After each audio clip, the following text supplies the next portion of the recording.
Foreign policy has exposed an unclassified document called ConOp 8888, which seems to detail a safety plan for the eventuality of zombies attacking.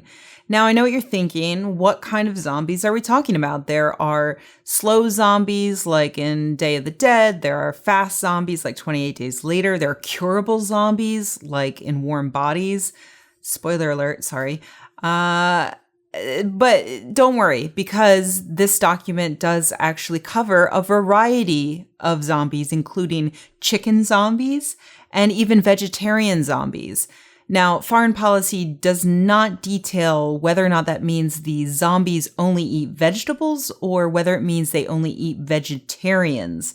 But it is nice to know that the military is looking at all of the options. Now, before you don your tinfoil hats, no, this does not mean the U.S. military is officially acknowledging the existence of zombies. It just stands to reason that in order to defend the country, the military has to come up with planning strategies. And there are certain diplomatic problems when it comes to making a hypothetical situation in a planning document that involves another real country. So, for instance, eventually a document could be leaked and it could show us planning for the invasion of Canada. And so these U.S. military officials looked at the situation and they figured that Canadians would probably be quite offended about that. They figured that the Canadians would be more worked up than the conspiracy theorists who might believe that the U.S. government is hiding the existence of zombies. Having been a skeptic for the past 9 years or so, I can say that they're wrong about that.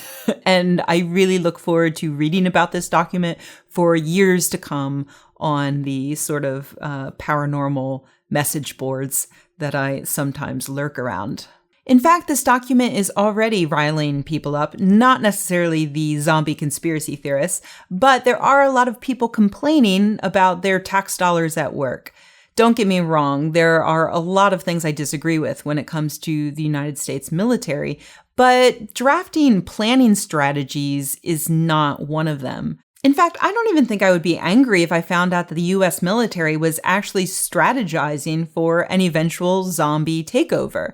Because let's face it, a zombie uprising is a lot more probable than a Canadian invasion. No offense, Canadians.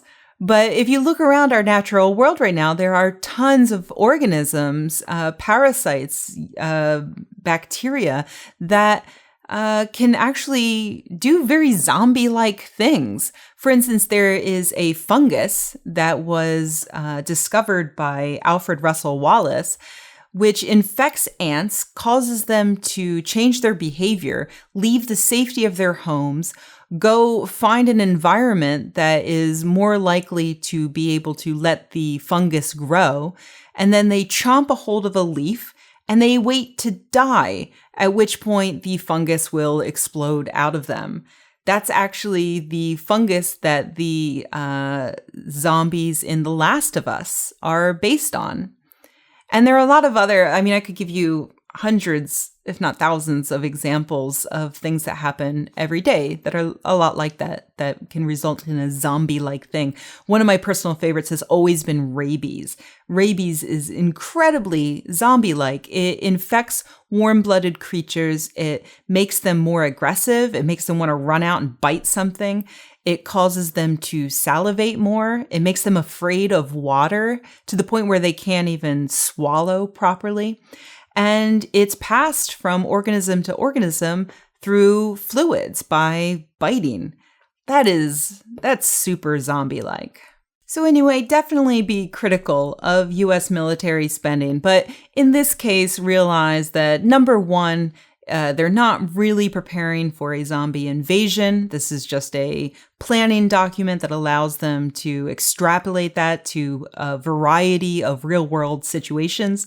And also, maybe it's okay if they plan for a zombie invasion. You never know.